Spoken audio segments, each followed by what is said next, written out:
Power universe tarot reading in Hindi में आप सभी का स्वागत है। कर्क राशि कैंसर साइन मैं आपके लिए लेके आ गई हूँ। स्टार्टिंग ऑफ नवंबर आपका लव, रिलेशनशिप, करियर कैसा रहेगा ये हम देखेंगे। तो चलिए टाइम को वेस्ट ना करते हुए हम आपकी रीडिंग को करते हैं स्टार्ट। अगर आपका sun, moon, rise sign, north node, south node name से या फिर डेट ऑफ बर्थ से आप कर्क राशि कैंसर साइन को फॉलो करते हैं तो ये रीडिंग आपके लिए है। आप सभी लोग ये रीडिंग देख सकते हैं। ओके,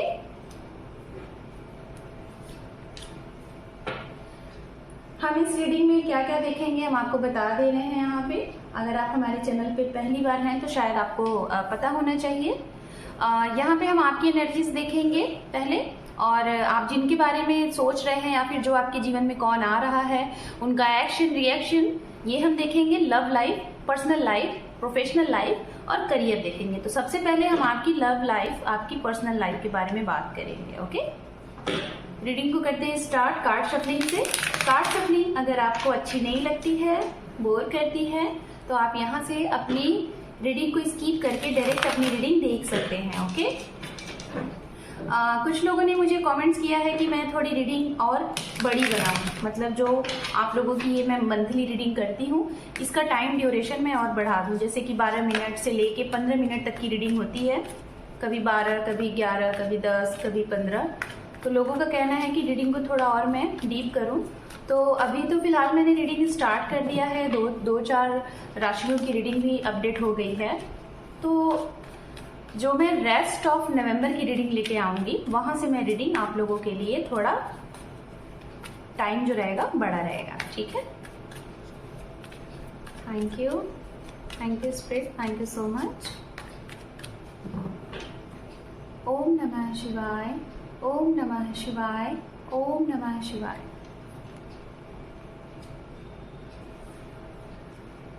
यहाँ पे है 4 ऑफ सोर्ड्स। यहाँ पे हम कार्ड्स लेंगे और हम एक्सप्लेन करेंगे आपकी पर्सनल लाइफ, आपकी लव लाइफ, कौन आ रहा है आपके जीवन में। सबसे पहले रिलेशनशिप से रिलेटेड हम बात करेंगे। ओके, हम सारे कार्ड्स यहाँ पे पहले ले लेते हैं एंड अंडरनीथ।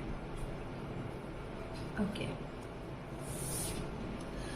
तो चलिए बात करते हैं राशियों की। ये राशियां होंगी आप जिनके लिए ये रीडिंग देख रहे हैं, जिनके साथ आप रिलेशनशिप में हैं या फिर जो आपके जीवन में आ सकते हैं या फिर जिनके साथ आपका सेपरेशन चल रहा है या फिर जिनके साथ आपकी शादी हुई है, उनकी राशियां हो सकती हैं। सिंह राशि बहुत ही स्ट्रांग है, मिथुन राशि, जेमिनाई और तुला, वृश्चिक, मीन राशि, कन्या राशि, वृषभ राशि, धनु राशि, कैप्रिकॉर्न। ठीक है, ये राशियां बहुत स्ट्रांग यहाँ पे आ रही है। अब हम बात करते हैं, स्टार्टिंग करते हैं आपकी लव लाइफ, रिलेशनशिप से रिलेटेड। सबसे पहले स्टार्ट करेंगे जो सिंगल हैं। अगर आप सिंगल हैं, कौन से सिंगल हैं ये भी मैं बता दे रही हूँ। एक तो वो जिनके जीवन में कभी रिश्ता था और खत्म हो चुका है, जैसे आपका सेपरेशन हो गया, आपका ब्रेकअप हो गया है। ओके, एक वो जो लोग सिंगल है, जिनके जीवन में कोई है ही नहीं और आप चाह रहे हैं कि आपके जीवन में कोई अगर आ रहा है तो कब तक आ रहा है, उनकी बात मैं करूंगी, सिंगल्स की। ठीक है, तो सिंगल्स के लिए हो सकता है आप इस समय स्टार्टिंग ऑफ नवंबर में बहुत ज्यादा सोचेंगे अपने आप को लेके। आपको लगेगा कि दुनिया में सभी लोग खुश हैं, आपको ऐसा लगेगा ना कि जैसे आप अलोन हो। किस लिए? लव को फील करके, प्यार को फील करके। आपको लगेगा आपके साथ के लोगों के बारे में कि वो अपने लाइफ में सेट हो गया, वो अपनी लाइफ में सेटल्ड हो गई, उनका अच्छा करियर है, अच्छा लव है, अच्छा उनका परिवार है, लेकिन आप ही क्यों पीछे हो? मतलब आप ना अपने बारे में सोचोगे और अपने आप को बहुत ज्यादा अलोन सा, बहुत ज्यादा सॉरो सा फील करोगे। तो ये चीजें कहीं ना कहीं आपको, अपना अकेलापन इस समय थोड़ा सा आपको परेशान करेगा।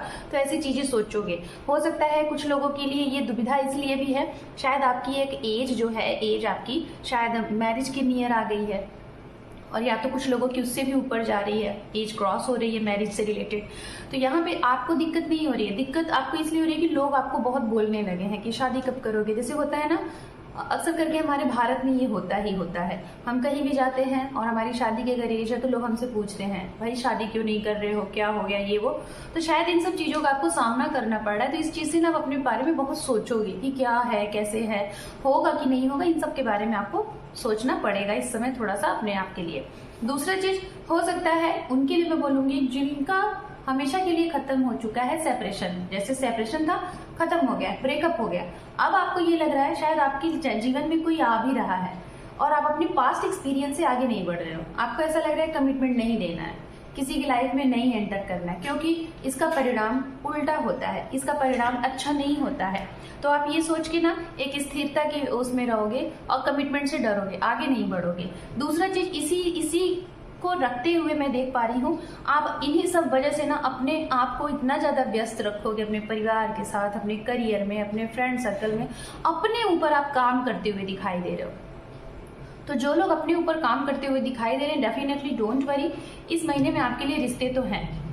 अब डिपेंड ऑन यू कि आपके ऊपर ये निर्भर करता है कि आप उस रिश्ते में जाओगे कि नहीं जाओगे। रिश्ता तो है, आपके लिए बहुत अच्छा रिश्ता आ रहा है, सेलिब्रेशन का रिश्ता आ रहा है, किसी पार्टी वगैरह से ये इंसान आपको मिल सकता है, और ये इंसान किसी मैरिज में आप गए हो वहां से मिल सकता है, ये इंसान आपके वर्क प्लेस से आपको मिल सकता है, और आपके बच्चों के थ्रू ये इंसान आपको मिल सकता है। लेकिन आप दुविधा में रहोगे, जाऊं कि ना जाऊं, जाऊं कि ना जाऊं, ऐसी चीजें हैं। बात करते हैं सिंगल पेरेंट्स अगर यहाँ पे हैं, खासतौर पे मैं देख पा रही हूँ कोई ऐसा चाइल्ड जिसका कोई बेबी बॉय है, 3 साल की उम्र से लेके 5 साल का हो सकता है, और आप अपने जीवन में एक रीमैरिज करना चाहते हो। या तो ये बच्चा आपके पास है या तो नहीं है, दोनों कंडीशन अप्लाई हो सकती है। और अब आप सोच रहे हो कि शादी करूं तो कैसे करूं और मौके हैं कि नहीं है। तो जी हाँ, शादी के लिए आपके लिए यहाँ पे मौके हैं, और हो सकता है ये इंसान ऐसे इंसान होंगे जो आपके जीवन में आने वाले हैं। ये शायद एज तो इनकी होगी आपके ही लगभग, लेकिन इनकी शादी में डिले है, तो ये इंसान आपकी तरफ आ रहे हैं। ओके, अब हम बात करते हैं उनके लिए जो लोग मैरिड हैं, जो मैरिड पर्सन हैं। अगर आप मैरिड पर्सन हैं तो आपका कोई अगर फर्स्ट बेबी है तो उसके जरिए आपका थोड़ा नाम होता हुआ दिखाई दे रहा है। आपके बच्चे के जरिए बहुत नाम होगा इस महीने, आपका नाम होगा, सम्मान होगा। हो सकता है आपका बच्चा कुछ हाईलाइटेड हो, एक कोई हाईलाइटेड उसने काम किया हो बहुत कम उम्र में। होता है ना कि बच्चे के जरिए ऐसा हो गया और बहुत वो हो गया, होता है ना कभी कभी, तो वो चीजें यहाँ दिखाई दे रही है। या तो आपका बच्चा जो है और बड़ा भी हो सकता है, लाइक 9 से 10 साल, और वो अपने स्कूल परफॉर्मेंस में उसने बहुत कुछ अच्छा किया है, जिससे आपको बहुत ज्यादा गर्व सा फील होता हुआ दिखाई दे रहा है। आप अगर एक फीमेल हैं तो आप अगर एक जॉब करती हैं, गवर्नमेंट एम्प्लॉयज हैं, तो आपका यहाँ पे प्रमोशन दिखाई दे रहा है और बहुत हाई अथॉरिटी की प्रमोशन दिखाई दे रही है। ओके, आप लोग अपनी मैरिज फिक्स होने का, अपने घर में एक न्यू बर्थ होने का, किसी के आगमन का, कोई फैमिली मेंबर बढ़ने का, या फिर किसी की शादी फिक्स होने का सेलिब्रेशन करते हुए दिखाई दे रहे हो अपने दोस्तों के साथ। जो लोग सिंगल है, मैं उनके लिए फिर से बोलना चाहूंगी, आपके लिए इस समय रिश्ता आ रहा है, प्यार आ रहा है, लव आ रहा है, रोमांस आ रहा है, लेकिन आप उसको 50 to 60% में देख पा रही हूँ, आप उसे स्वीकारते हुए नहीं दिखाई दे रहे हो। आप उसको अवॉइड करोगे और अपने करियर पे ध्यान दोगे, अपने आप को व्यस्त रखोगे, उधर आप देखोगे नहीं। तो ऐसा मत करिए। अगर ऐसा करेंगे तो आपको आने वाले समय में दिक्कत हो सकती है, आपके पार्टनर से रिलेटेड, मैरिज से रिलेटेड आपको डिले हो सकता है, तो ऐसा मत करिए। हो सकता है आपका पास्ट एक्सपीरियंस अच्छा नहीं रहा, इस वजह से आप किसी के जीवन में फिर से एंटर नहीं करना चाहते। अभी फिलहाल आप सोच रहे हो कि इस चीज को छोड़ दो, तो नहीं, ऐसा नहीं है। हाँ, कुछ लोगों के लिए दिखाई दे रहा है प्रेजेंट में जो लोग रिलेशनशिप में हैं, शायद आप किसी ऐसे रिश्ते में हैं जिसमें कोई मूवमेंट आपको नहीं दिखाई दे रहा है। कोई ऐसा इंसान आपकी तरफ से या तो डिले है या तो सामने वाले की तरफ से डिले। आप किसी को प्यार करते हो, लव करते हो, उनके साथ भविष्य देख रहे हो, लेकिन वो आपके लिए सीरियस है कि नहीं सीरियस है ये आपको नहीं पता है। तो यहाँ पे ना आपको ऐसा लग रहा है ये रिश्ता आपके लिए है या नहीं है। इसी वजह से ना आप कंफ्यूज्ड हो कि आप अपने दिल की बात, आप कमिटमेंट उस इंसान को बोलो या ना बोलो, क्योंकि वो इंसान तो कुछ कर ही नहीं रहा है। तो मैं आपको यही कहूंगी, पेशेंस रखो और अपने ऊपर काम करो। सामने वाले से कुछ भी एक्सपेक्टेशन मत रखो, उसके पीछे भागना नहीं है, उसको स्टॉक स्पाई नहीं करना है, उसके बारे में भविष्य को नहीं सोच सोच के चुनना है कि भविष्य इसके साथ है। नहीं, आपको कुछ भी नहीं करना है, बस अपने ऊपर काम करना है और उस इंसान को ये मैनिफेस्ट करना है, अगर ये इंसान मेरी डेस्टिनी में है, मतलब आपकी डेस्टिनी में है तो आएगा, नहीं है तो नहीं आएगा, मैं अपने जीवन में खुश हूँ। इस तरीके से आपको मैनिफेस्ट करना है। ओके, अब चलिए हम देखेंगे यहाँ पे आपके करियर से रिलेटेड। करियर से रिलेटेड मैंने बहुत सी चीजें आपके लव लाइफ में ही बता दी हैं, फिर भी हम यहाँ पे क्लियर करेंगे। ओके, आपको कहा जा रहा है यहाँ पे गाइडेंस के तौर पे पेशेंस बना के रखिएगा इस महीने, जल्दबाजी में कोई भी काम मत करिएगा, और दूसरी चीज किसी के बहकावे में मत बहकिएगा, क्योंकि बहुत सी ऐसी चीजें दिखाई दे रही है जो आप अपना कर्मा या दूसरों का कर्मा समझ के गलत करते हुए दिखाई दे रहे हो। ओके, यात्राएं होंगी आपके करियर से रिलेटेड, बहुत अच्छी यात्राएं हैं, लॉन्ग डिस्टेंस की यात्राएं हैं, जॉब से रिलेटेड यात्राएं हैं, कोई नया फ्लैट लेते हुए दिखाई दे रहे हैं, नया बिजनेस स्टार्ट करते हुए दिखाई दे रहे हैं, एंड कुछ ट्रस्ट इश्यूज की वजह से आप कुछ चीजें इस समय अपने करियर पे कुछ कर सकते हो। जैसे आपको आपके करियर पे कुछ ट्रस्ट इश्यूज है, जैसे आपको लग रहा है कि आप जो काम कर रहे हो उसमें आपको आउटकम उतना नहीं मिल रहा है, जो इनकम ऑफ सोर्सेज है वो उतना नहीं मिल रहा है, जैसे कोई आपको चीट कर रहा है। अगर पार्टनरशिपिंग पे आपका वर्क है तो आपको डाउट होगा, उस डाउट को आप क्लियर करिए। जी हाँ, मैं भी बताना चाहूंगी आपके करियर में कुछ तो लोचा है, खासतौर पे अगर आप व्यवसाय करते हैं, बिजनेस करते हैं, किसी के साथ आप वर्क करते हैं, किसी के ऊपर ट्रस्ट करके आपने उसको छोड़ दिया, वो इंसान कहीं ना कहीं कुछ ना कुछ तो हाइड कर रहा है, आपके जो इनकम है उसमें कुछ ना कुछ वो लोचा कर रहा है। तो इसके बारे में आपको काफी दिन से अगर इश्यूज आ रहे हैं, आपको ट्रस्ट इश्यूज हो रहे हैं, डाउट हो रहा है, तो वो क्लियर हो जाएगा। ऐसे इंसान को आप पकड़ सकते हो और यात्राएं आपकी बहुत ही सुखदायी होंगी, बहुत ही सक्सेसफुल यात्रा होगा। आप किसी से मिलने जाओगे कॉन्टेक्ट बेस पे, अपने नए आइडियाज को लेके, अपने न्यू चीजों को लेके कोई आपसे मिलने आ सकता है और उसमें आपको अप्रूवल मिल जाएगा। विदेश जाने का सोच रहे हैं, ये भी सपना पूरा होता हुआ दिखाई दे रहा है, अप्रूवल मिल रहा है, और हो सकता है आप अकेले विदेश जाने वाले हैं 1 से 1.5 महीने के लिए और काफी ज्यादा एंजॉय भी करने वाले हैं। कोई ऐसा इंसान जो कि काफी दूर रहता है और आप काफी दूर रहते हो, उससे पहली मीटिंग भी हो सकती है।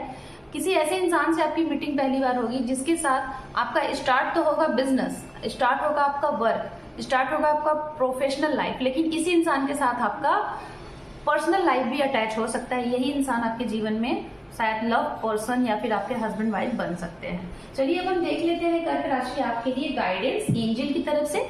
इस गाइडेंस को आप अपने ऊपर अप्लाई करके अपना आने वाला ये समय और अच्छा और बेहतर बना सकते हैं। Okay, a year from now, communicate clearly, perfect timing and underneath है यहाँ पे abundance। तो आपके लिए यहाँ पे गाइडेंस के तौर पे कहा जा रहा है ये साल आपके लिए, ये जो साल है 2023 आपके लिए बहुत खुशियों भरा साल रहने वाला है। आपको बहुत कुछ दे के जाने वाला है। आपको बस हर एक चीज में कट एंड क्लियर बोलना है, जो भी बोलिए एकदम क्लियर एंड कट, और उसका आउटकम क्या है सोच समझ के बोलिएगा। हर एक काम आपके बनेंगे, पर्सनल हो या प्रोफेशनल, एक परफेक्ट टाइमिंग पे। और अगर ऐसा आप करते हैं तो आपके जीवन में इस समय जो ये नवंबर महीना स्टार्ट हो रहा है कर्क राशि, एक हैप्पीनेस से, न्यू बिगनिंग से, अबंडेंस से, प्रॉस्पेरिटी से स्टार्ट हो रहा है। हेल्थ से रिलेटेड यहाँ पे चीजें बहुत अच्छी हैं। सिर्फ और सिर्फ एंजाइटी से बचिएगा, मूड स्विंग्स हो सकते हैं, बहुत ज्यादा ओवरथिंक मत करिएगा। सो ये थी आपकी रीडिंग। होप कि आपको ये रीडिंग पसंद आई है। चैनल पे पहली बार है तो आपका बहुत बहुत स्वागत है। Thank you for watching, take care, love you and bye bye.